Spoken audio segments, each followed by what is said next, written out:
জানবাজার হল মধ্য কলকাতার একটি অঞ্চল।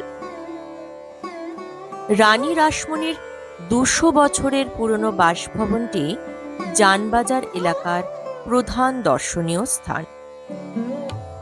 তার শ্বশুর প্রীতিরাম দাস ১৮০৫ সালে এই বাড়িটি নির্মাণ করেছিলেন।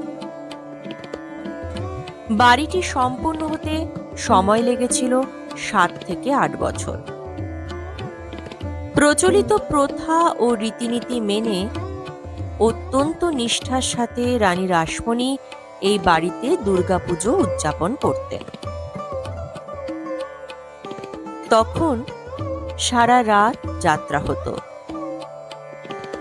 সে যুগের যাত্রায় সাহেবদের মনোরঞ্জন করার ব্যবস্থা থাকলেও রানী রাসমণি তা করেননি। তবে যে জমিদারি এবং দুর্গাপুজোর দায় দায়িত্ব নিজের কাঁধে তুলে নিয়েছিলেন, সেই পুজো আজ ভেঙে ৩ টুকরো। রানীর কোনো পুত্র সন্তান না থাকায় মেয়ে জামাইদের মধ্যে বিষয় সম্পত্তি ও পুজোর ভাগ করে দেওয়া হয়েছিল। রানী রাসমণির দুর্গাপুজোর কিছু বিশেষত্ব রয়েছে। এই বাড়ির প্রতিমা মৃৎশিল্পীরা তৈরি করেন না।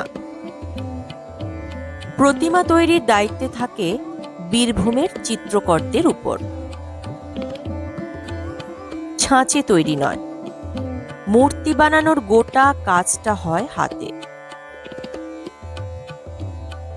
এ বাড়িতে দুর্গাপুজো শুরু হয় প্রতিপদ থেকে।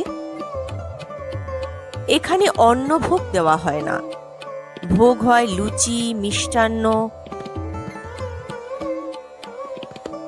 তবে আজও পুরনো রীতি মেনে মেয়েরা প্রতিমার বাঁদিকে আর ছেলেরা ডান দিকে দাঁড়ায়।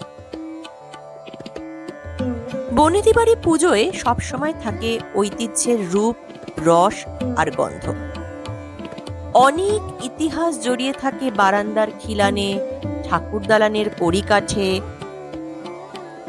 রানী রাসমণির বাড়ির পুজো তেমনই এক ইতিহাস আর আভিজাত্যের মেলবন্ধন।